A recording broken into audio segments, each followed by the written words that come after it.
I need that money. I really, really do. I need that money. I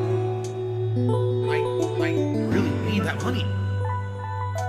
Really need that money. I need that money. I really, really do. I need that money. I really need that money. Really need that money. Really, that money.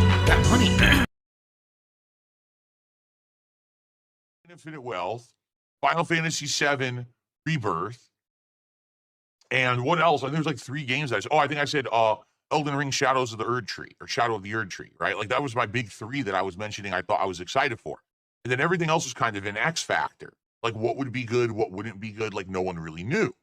When the year started, okay, it was very, very slow and uncertain. I remember in January, we had Like a Dragon Infinite Wealth, and I started playing it. And at first, I really liked it, but then basically it didn't really catch on with the audience. A lot of people thought that it was too winded. You know, Yakuza games are very lengthy and dragged out. And being that it was a turn-based RPG, it didn't really catch on, and a lot of people were kind of burned out because I was also playing Baldur's Gate 3. So now playing 2 ginormously long, slow-paced, turn-based RPGs essentially was killing the audience, right? So I jumped into Tekken 8 because people wanted me to try a new fighting game, and I did. And I basically really enjoyed Tekken 8. The thing is, I had invested an insane amount of time in Street Fighter 6, and I played Tekken 8 for about a month and a half, and I got really good with Yoshimitsu. If you remember, my base characters I always use in Tekken are like Paul and King. I've always used those 2 in every Tekken game, and I was doing pretty good. But then I actually went to Yoshimitsu, and I actually really liked him. Albeit though, I don't think he was top tier, but I do feel like he was a strong, like mid-tier character. Maybe I'm wrong because I'm not a Tekken competitive player or whatever, but I felt like he was decent, right? And I was having a good time with it. The graphics of the game were outstanding, right? My problem with the game, a couple issues. Issue number 1 was definitely some of the connections were very questionable. Okay, I remember the most part, the connections were good, but then every once in a while you get that string of bad connections, or they look good, but then they're bad, and it could screw you over.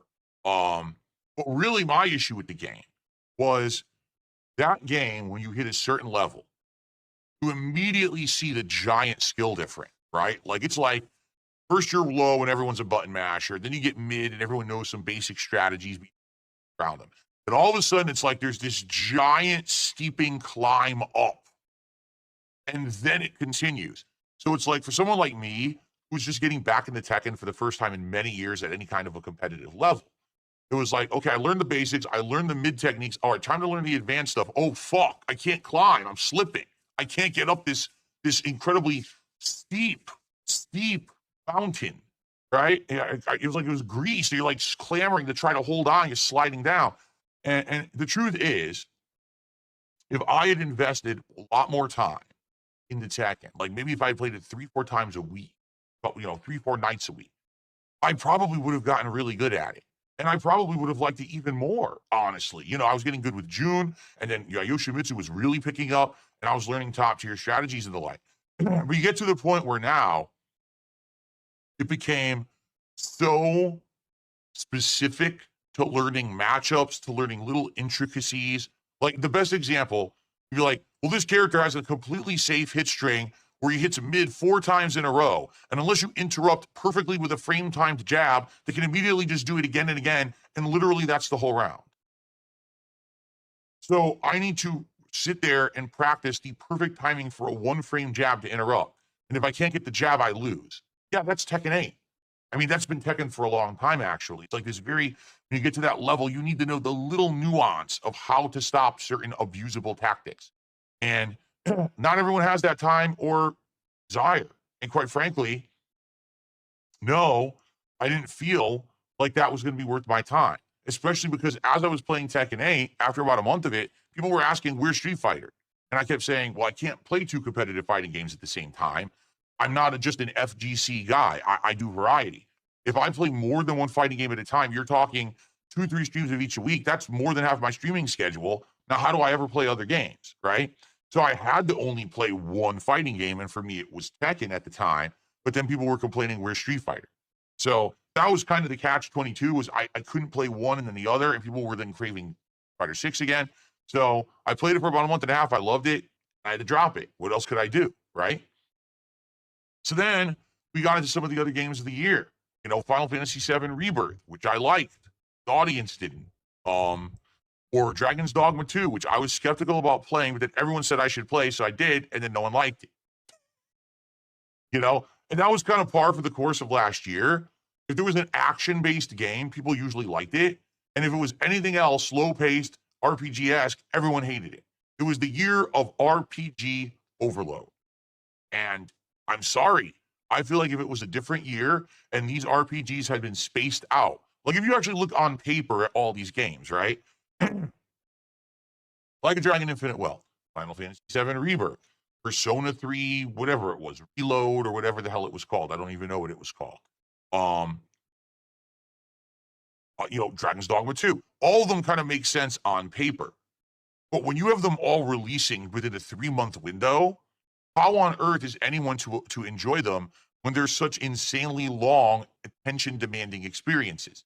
Each one of the games I just mentioned, at a minimum, takes 60 hours to beat. Some of them take 80 to 100 hours to beat. That's a lot of time investment. How do you juggle more than one of those at once? The answer is you don't. You literally don't. So all these games being out during this time frame, so close, literally killed the market. Again, I explained this to everyone in January of last year. I said, this is going to happen. And everyone said, oh, no, that won't happen. Guess what happened? Literally, the market bottom fell out for RPGs. A game like Final Fantasy VII Rebirth, which everyone thought was going to be a smash hit, undersold and underperformed. What a shocker. You can't just nonstop release the same type of game 40 times in 3 months and expect that they're all going to sell. I said the same thing. I said it's not the genre specifically, it's that there's too much of the same genre. It seems like everyone wants to release an RPG now. I don't know why, but compare that to say, imagine if Street Fighter 6, Mortal Kombat 1, and Tekken 8 all released within a 2-month window. It would have cannibalized each other. There's just not enough time, demand, and money to go around in the market to support 3 AAA fighting games within months. They would have all suffered in sales because of it. And that's what's happened with RPG overload in 2024. Okay. And that was the first, arguably, 4 months of the year, was just this crazy RPG overload.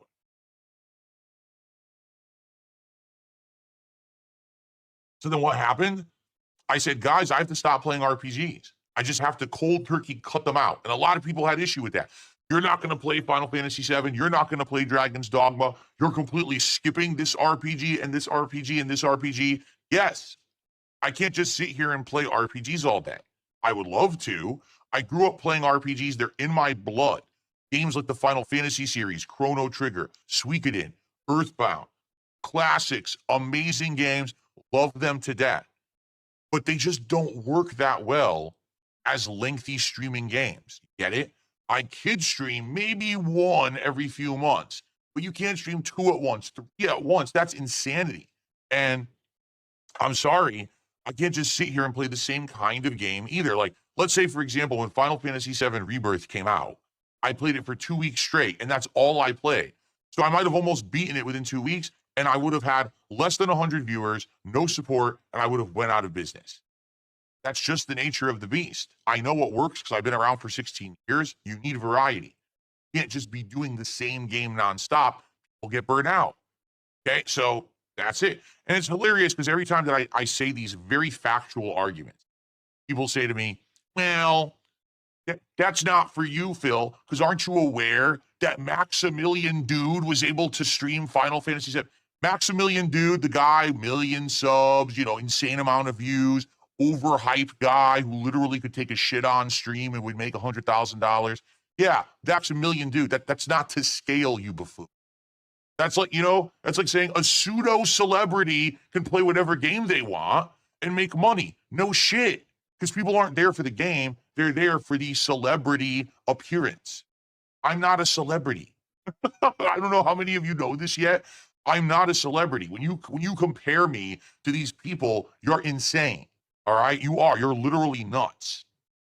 I will never be the level of Asmongold. I will never be the level of these people who you try to compare me to. I won't. All right, so you could stop with the bullshit. I have to do what works for me. I have to be a variety creator. All right, if I put all my eggs in one basket, I will not be successful. I have to spread myself across a variety so I can interest a different group of people that will come by to watch and support when I'm playing the kind of game that they like.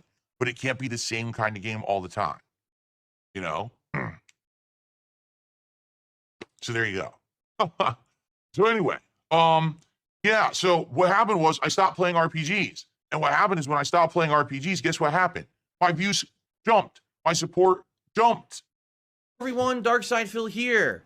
The only detractor channel that I watch is Duty Streams.